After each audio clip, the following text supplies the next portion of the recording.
All right. Welcome back, Colts Nation.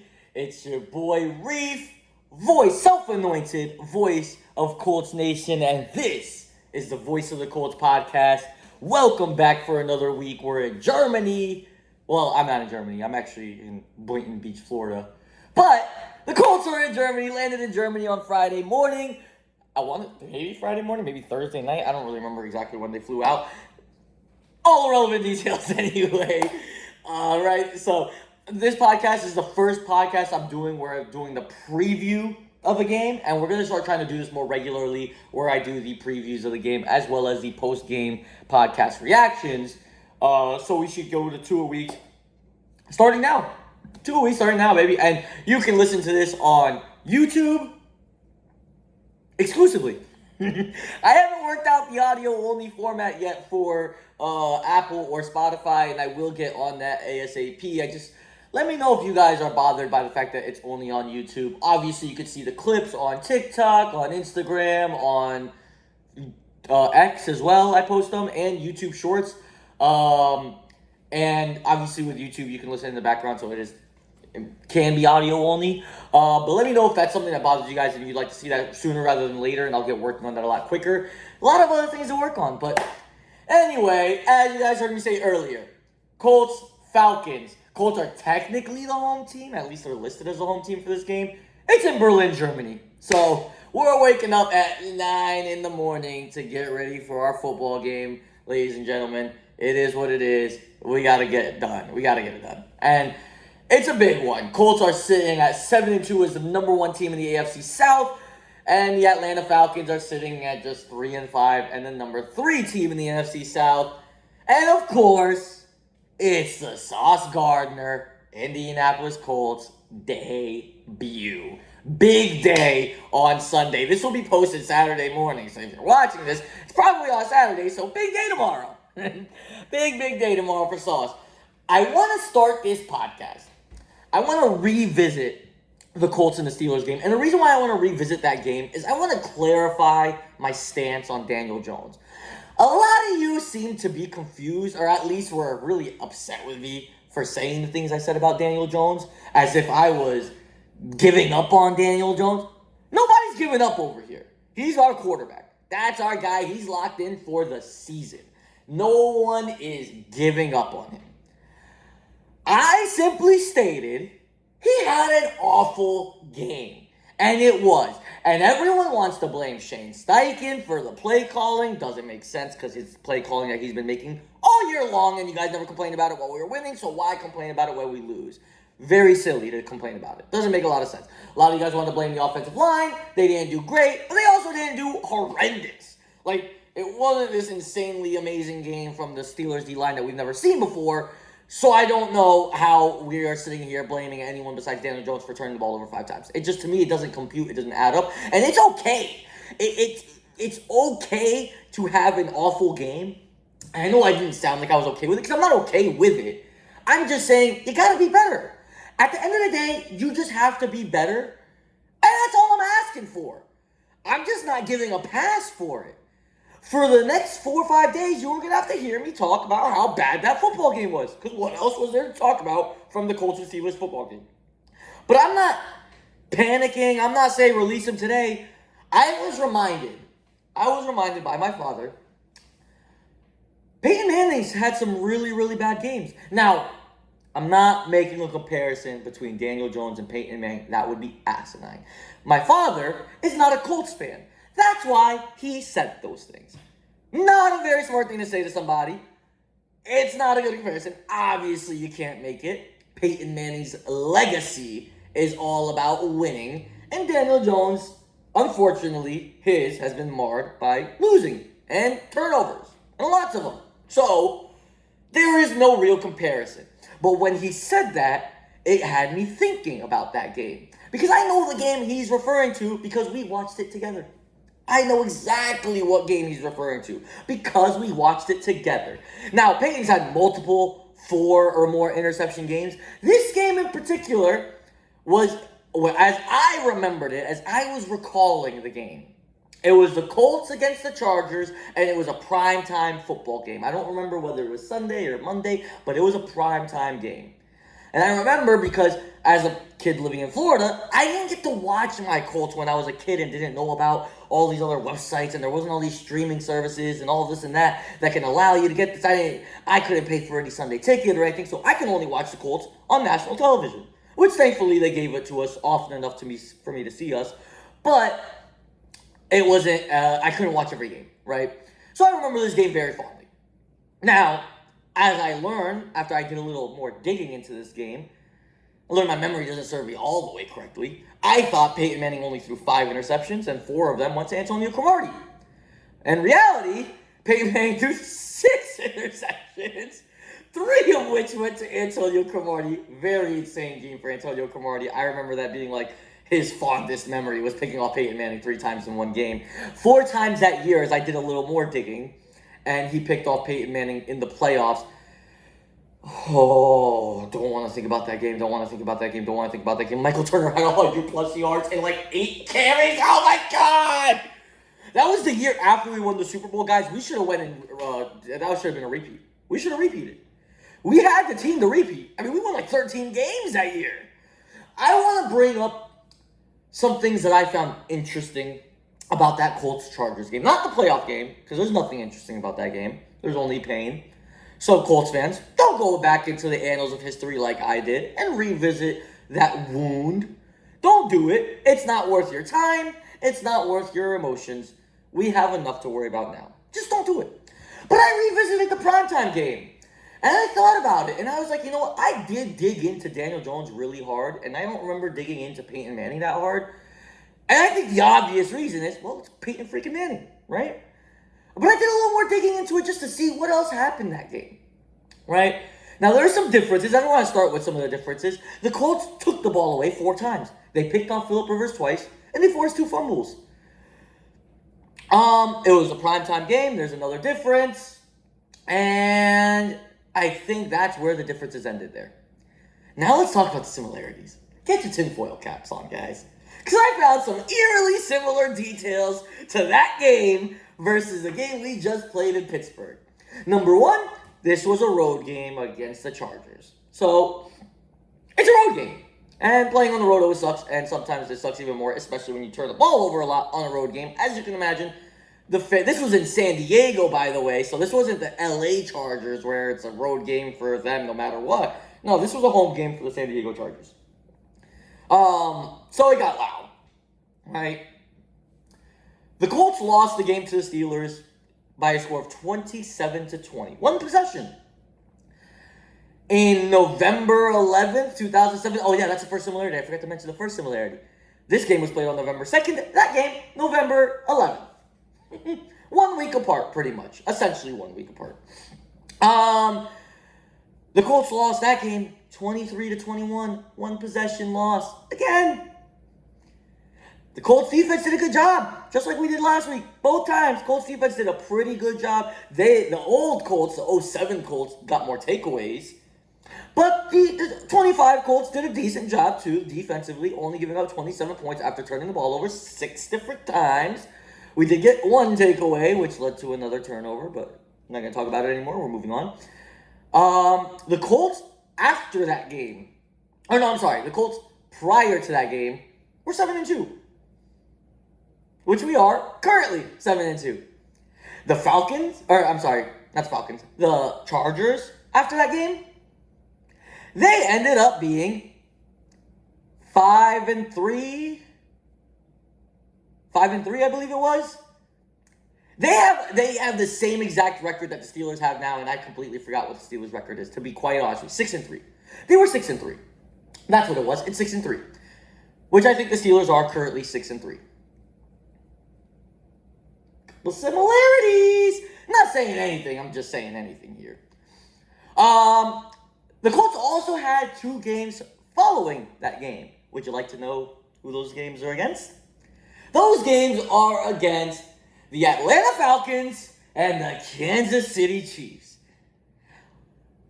What's our schedule looking like this year, you ask? I'm glad you asked. Our next two games are against the Atlanta Falcons and the Kansas City Chiefs. Would you like to know our record against those teams? Oh, I know you do. I know you want to hear our record against those teams. We won both of those games in 2007. So I'm sure we're excited to see us win both of those games again here in 2025. You want to know something else that I found interesting about that season in 2007? The Colts, who historically have struggled in this place, went to Jacksonville early on in the season, and they won. Now, it's not very similar because we have yet to go to Jacksonville, but maybe it's a sign. We do have Jacksonville in a couple weeks. So, I have faith. A lot of this made me feel very good. The Colts finished the year 13-3. I don't know. I know it's silly. I know it's stupid. But it's something that made me feel a little better. I felt a little bit better. Like I could stomach the loss a little bit more. And it helped me move on. So let's do that. I'm done talking about the past. I found that interesting. My dad sparked a memory of mine that I haven't thought about in years. And I explored that memory. And I'm glad I did. Because I found out a lot of cool similarities, some eerily similar details to those games. And it just got me a little bit excited for our future to come. Moving forward, let's talk about Mr. Sauce Gardner, who came to the Indianapolis Colts on Tuesday at the trade deadline in exchange for 2 first-round picks and A.D. Mitchell. Now, Sauce Gardner, 2-time All-Pro. Now, that Sauce Gardner, I seen a lot of talk online. Dude, there was someone that posted like a minute video of Sauce Gardner getting beat. The Jets fans are just absolutely torn up about this. Like, they hated the guy. And they're not torn up like they're sad to see him leave. They're tearing him up with the comments like he's a terrible player. And they robbed us. I want to address the robbery take. You can't really say you robbed us until you pan out with those picks first and foremost. And Sauce Gardner is a terrible player for us. If he plays well, which I hate doing this, but I'm going to do it anyway. We're going to bring up some PFF grades. Per PFF, since entering the NFL, Sauce Gardner has a 90.8 coverage grade. That is number 1 in the NFL among DBs. He has allowed a completion percentage of 50.3%. Once again, number 1 among DBs since entering the NFL. And last stat PFF offered me, 49 forced incompletions, number 1 since entering the NFL. Now, if you don't like PFF, let's use ESPN Next Gen. Per ESPN Next Gen this season, I only got one stat from this one. 52% tight window percentage forced. First in the NFL this year with the Jets. Now, I'm not saying anything. Again, I'm just saying anything. We don't know what we're going to get with Sauce, but we feel very confident in him as Colts fans. And I'm excited to see him. I'm excited for Mooney Ward to come back. He's going to be ready for the Chiefs game as I'm hearing. I don't have legitimate sources, but I'm just hopeful. I'm just hopeful guy. So maybe we see him for the Chiefs game along with Sauce Gardner for the Chiefs game. And boy, does that feel like quite the movie. That's all I'm saying. It was a great trade for the Colts. It's to be decided for the Jets. I think you get great value because you get 2 first rounds and you get a very explosive wide receiver, which I want to say, I'm a little sad to see A.D. Mitchell go. I am. I know we're mad at him for the Rams game, but can we be honest? Can we be vulnerable here, Colts fans? He's a beast. I mean, he's not a beast yet, but like you can really see him being a beast. He's so explosive. He's a weapon. And it's sad to see him go, and I really hope he succeeds with the Jets. Now, as far as draft picks go, probably going to be some pretty late draft picks. I saw some Jets fans saying that at least next year's draft pick is going to be a high one because we're going to extend Daniel Jones and we're going to suck. I hate you Jets fans. Like, you guys are so stupid. You guys are so dumb. Don't be stupid. Why are we being like this? Just stick to your own team. You don't have enough problems that you want to make problems with other fan bases for no reason? What's the point? Why? What's the point? You guys have an awful franchise. And I know you're not offended by me saying that because you believe it. I hear you. I listen to WFAN every single morning. I don't know why. I love the sports broadcasters, the radio hosts for those talk shows in the morning on WFAN. They're the greatest on the planet. That's why I listen. I have no fandom associated with any of the New York teams aside from, New Jersey Devils and I don't want to talk about the Brooklyn Nets, and the Brooklyn Nets. But, I don't get why you're trying to make a problem with other fans. It's just, you want to share your misery, do it somewhere else. That's all I'm asking. We gave you 2 first-round picks. Can you just be happy? Can you just thank you? Thank you? Not how we robbed you guys and you guys are going to suck to the Daniel Jones. Anyway, F you guys. Moving on past the Sauce debut, which we're all very, very excited for. He'll be lined up against Drake London, and Drake London, you're going to have a very rough time in Berlin. Let me tell you, buddy. We do have some injuries. We do have some injuries, guys. Colts fans, I need you to be ready for this. Actually, you've already heard the news. DeForest Buckner is on IR. That is right, our beloved defensive tackle, all-pro player, playing one of the best seasons he's had in quite some time, is out for at least 4 games. And I did some calculations and I figured it out. We're not going to have him for Kansas City, obviously. We're not going to have him in Jacksonville either. That's what really sucks. Because we need to beat Jacksonville. I talked about it last week on the podcast. We absolutely have to beat Jacksonville. But we're not going to have DeForest Buckner. Unfortunately for us, he is out. People to look at for the Falcons. We also have the other injuries that you're used to. I mean, I don't believe Anthony Gould is going to play. I don't think, I think Samson Ebukam is already listed as out. And that's about all that I know of that is really out. Chris Lindstrom was listed as questionable. The center for the Falcons listed as questionable. Is he a center or is he a guard? He's an interior lineman. He's listed as questionable. Jesse Bates isn't listed as anything yet, but was limited participant in practice for most of this week. Interesting to see how he plays and what he does. So Jesse Bates is another one, as well as one of their cornerbacks. I forget who it was. I think it was like Mike. I forget who it was. I'm not gonna lie, I forget who it was. Mike Hughes. That's who it was, Mike Hughes. He might be out. We don't know. But regardless, not an X-Factor player. I think Jesse Bates and Chris Lindstrom are really the only guys that you could consider more up there or closer to X-Factor players for the Falcons. Going into this game, this is an interesting one. It got me a little nervous. The reason it got me a little nervous isn't because I think the Falcons are good. It's because I don't know what Falcons are going to get. This is a team that lost 30-0 to the Panthers. They don't look that good, the Panthers. And they've lost some pretty ugly games, the Falcons. They've lost in their primetime games. Except not this one. Not when they faced the Bills. They beat the Bills 24-14. What the hell are we getting from this Atlanta Falcons? Obviously, their biggest strength, Bijan Robinson. Bijan. I've been hearing so many mixed reviews as to how to say his name. I think he said it in a video, and I already forgot what he said it was. Bijan, however you say his name. Great player. Hell of a running back.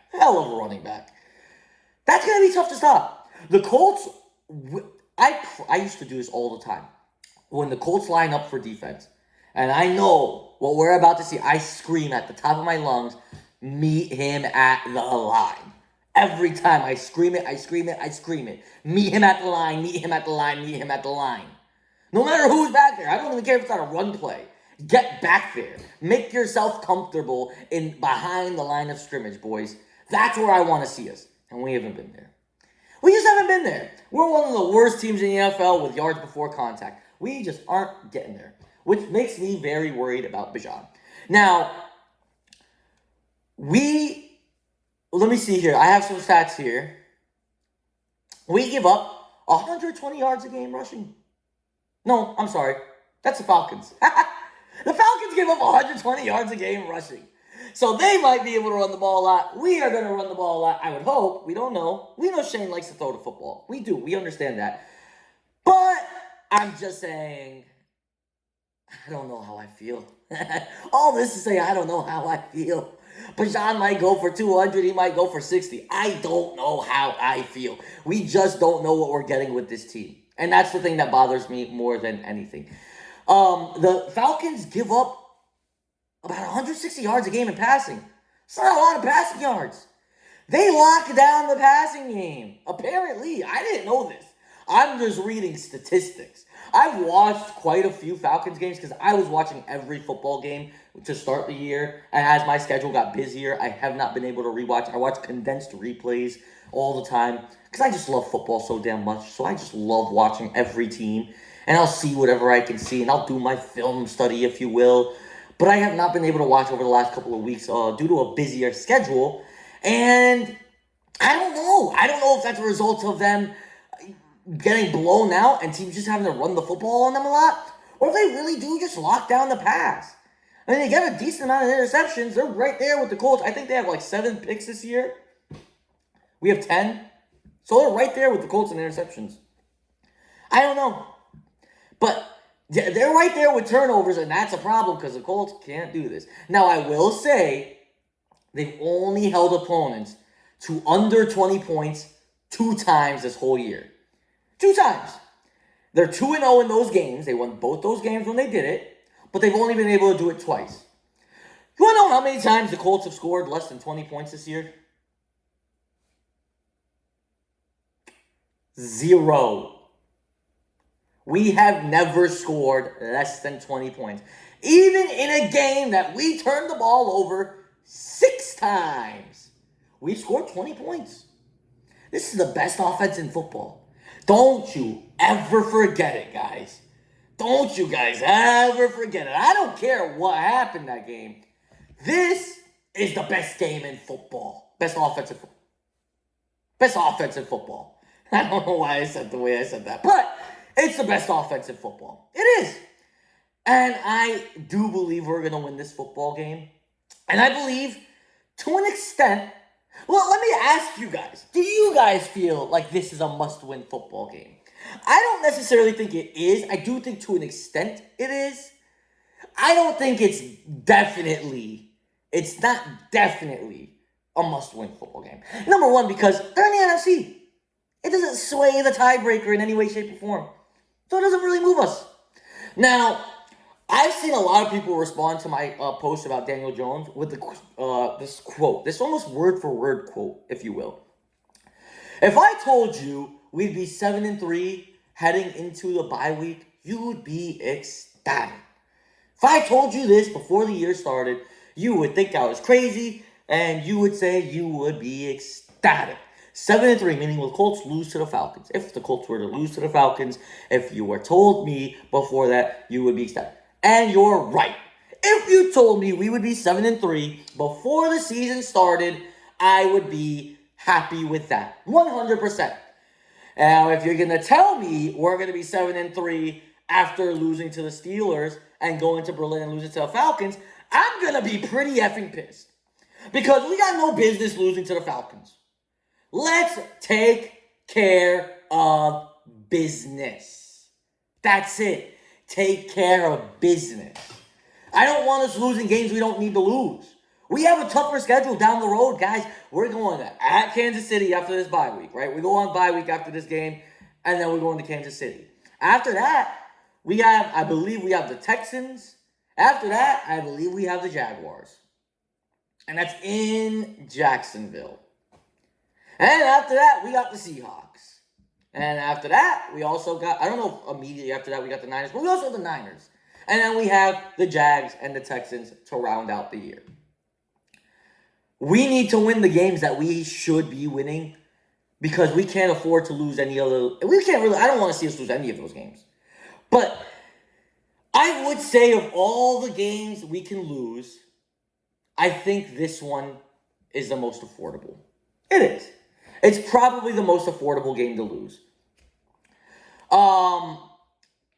Problem here is after this week, the Jaguars are going to probably, more than likely, be sitting at 6-3 because they have the Texans with Davis Mills. There is no C.J. Stroud to be found in that game.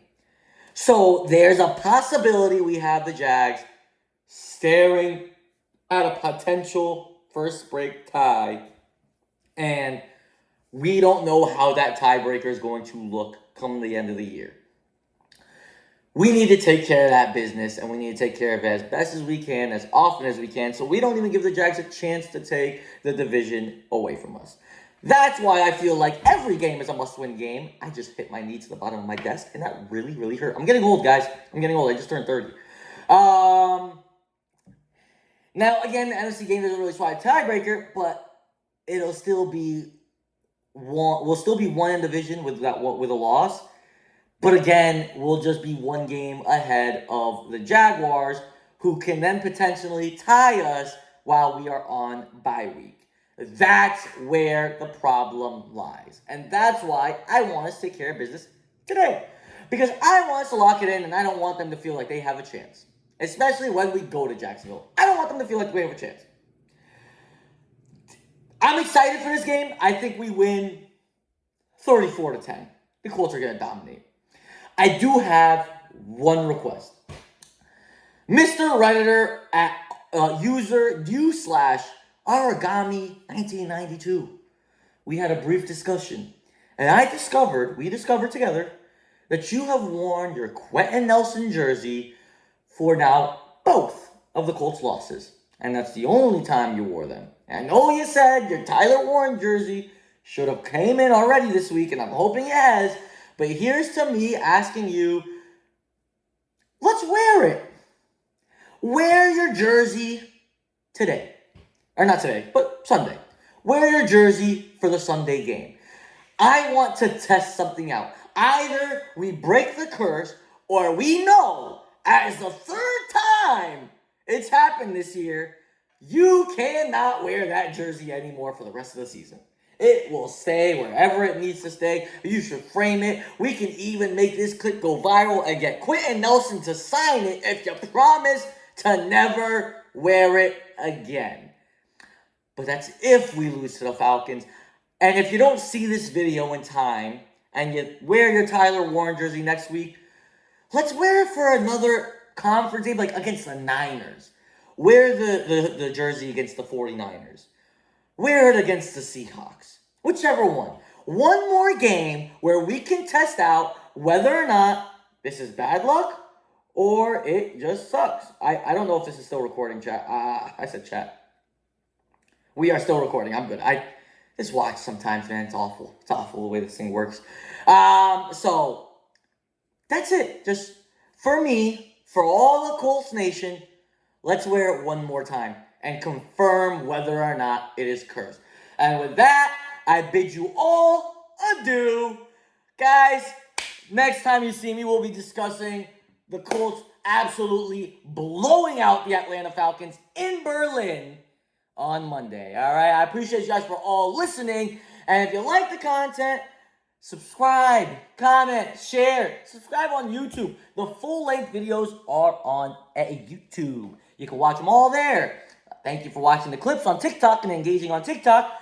But let's go ahead and see the whole thing, because you guys are killing me about my takes when you're only seeing a 15-second version of it and not the whole thing where my ADHD brain clarifies all my ridiculous takes. So go subscribe to YouTube, like, comment, and share it to all your friends and your family, and I'll see you guys next week. Thank you.